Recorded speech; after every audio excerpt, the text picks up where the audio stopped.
Em nome do Pai, e do Filho, e do Espírito Santo. Amém. Queridos irmãos e irmãs, sejam muito bem-vindos hoje para o dia de número 163. Hoje, com a graça de Deus, nós vamos encerrar mais um livro da Sagrada Escritura, o segundo livro dos Macabeus. Nós estamos hoje nos capítulos 14 e 15. Pai nosso que estais nos céus, santificado seja o vosso nome, venha a nós o vosso reino. Seja feita a vossa vontade, assim na terra como no céu. O pão nosso de cada dia nos dai hoje. Perdoai-nos as nossas ofensas, assim como nós perdoamos a quem nos tem ofendido. E não nos deixeis cair em tentação, mas livrai-nos do mal. Amém. Ave Maria, cheia de graça, o Senhor é convosco. Bendita sois vós entre as mulheres, e bendito é o fruto do vosso ventre, Jesus.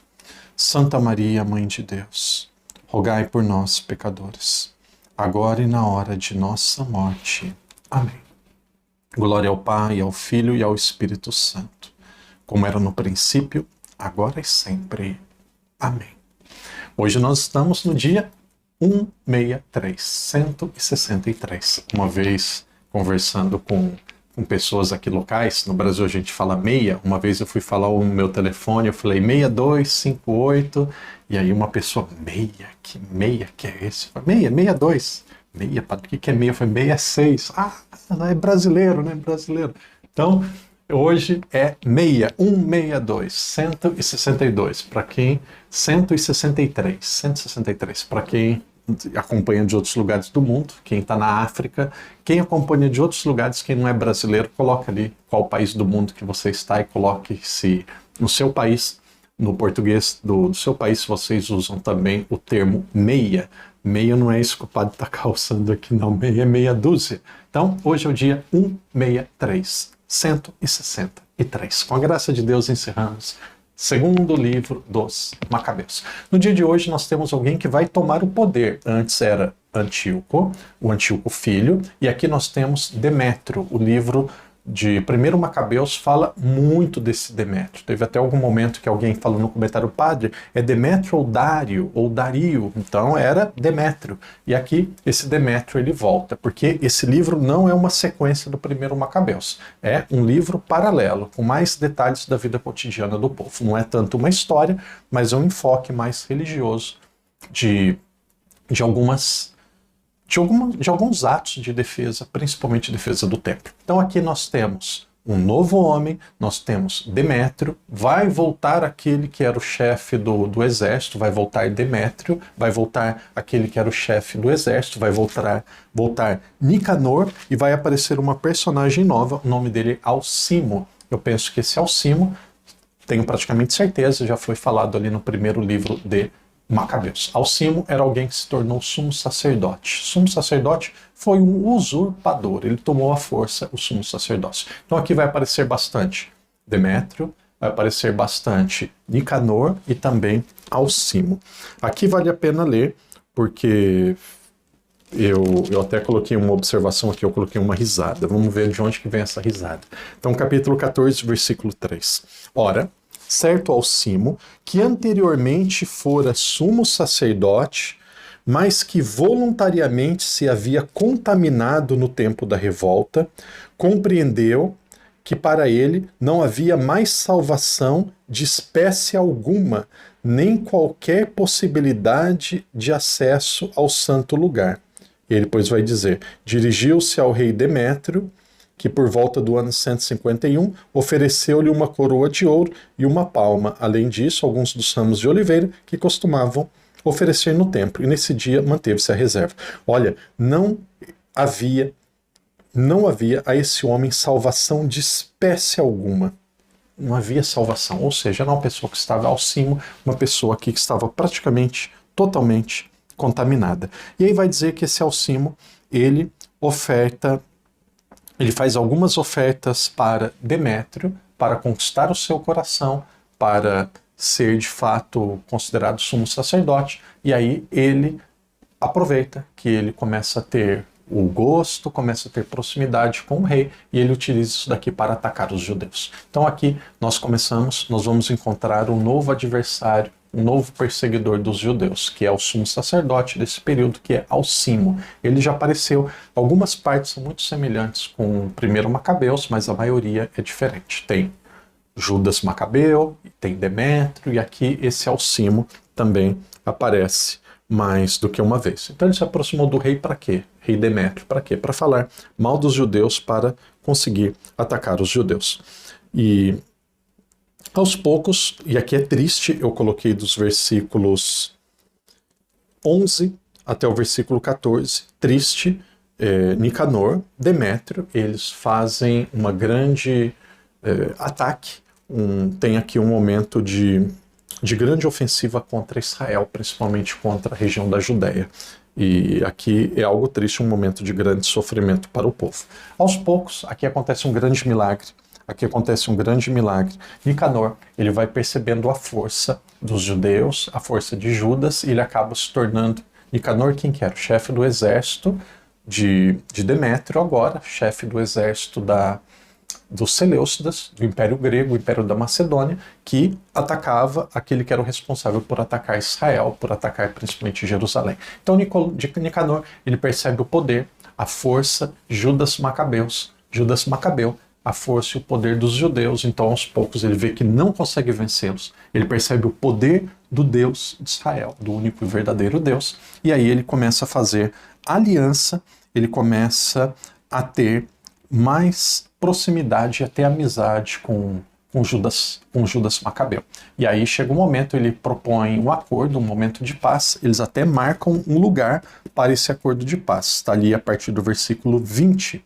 E aí, a partir do versículo 23, vai mostrando como Nicanor, que é dos Seleucidas, que é dos Macedônios, ele começa a se aproximar de Judas e os dois se tornam amigos. E aí aquele Alcimo, aquele que não tinha salvação de nenhuma forma, o texto diz que ele não tinha salvação de nenhuma forma, quando ele vê aquela proximidade, o que ele faz? Ele vai se aproximar do rei e diz assim: Nicanor está traindo. Nicanor está se tornando próximo dos judeus. Ele está fazendo favor para os judeus, está indo contra o rei. Ou seja, ele faz uma trama para prejudicar Nicanor e essa amizade que acontecia entre eles. E aí, o rei, ele chama Nicanor, corrige Nicanor e fala que se ele não voltasse a atacar os judeus, ele mesmo seria destruído e seria morto. Então, Nicanor, a partir de ver o risco da sua vida, aqui é um momento muito triste, ele prefere guardar a sua vida, prefere guardar o seu trabalho, e aí aos poucos ele começa a ser contra o templo, começa a ser novamente contra os israelitas. Judas ele acha muito estranho, Nicanor se tornou meu amigo, se tornou próximo de mim, agora ele está me evitando, o termo é mais ou menos esse mesmo, começa a me evitar, ele está com um comportamento mais distante e frio.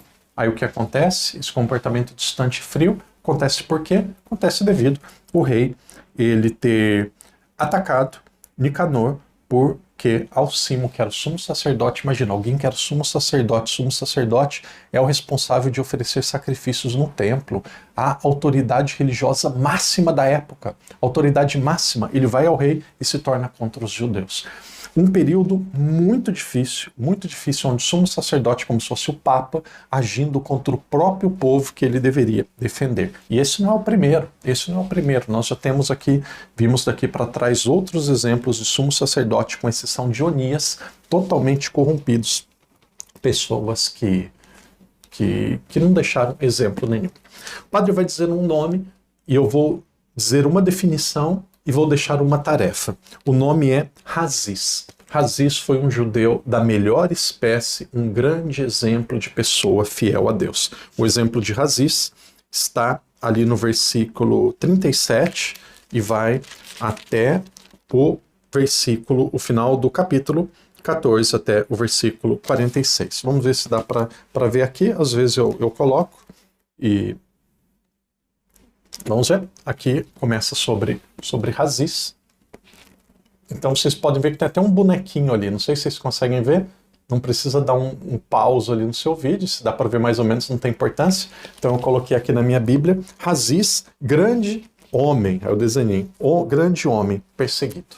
E aí nós vamos ver a perseguição dele. Agora chegamos no capítulo 15. Capítulo 15 e último. Volta novamente Nicanor. uma grande blasfêmia que ele fez, ali no versículo 3. Como começa o versículo 3? Aqui novamente uma ironia, uma pitada do autor sagrado. Esse tríplice criminoso. E aí vai dizer sobre Nicanor. E aí, aqui nós vemos um texto muito importante para falar sobre a intercessão. Dos versículos 6 até o versículo 16, mostra que Onias e Jeremias, que já tinham falecido, a importância que eles podiam interceder por aqueles que estavam vivos. Isso daqui é um sonho que Judas teve, um sonho confortante, no momento que estavam perdendo o ânimo, muitas vezes vendo ataque estrangeiro ou dos Seleucidas que não terminava. Ele tem um sonho com a intercessão de Onias e a intercessão também do profeta Jeremias.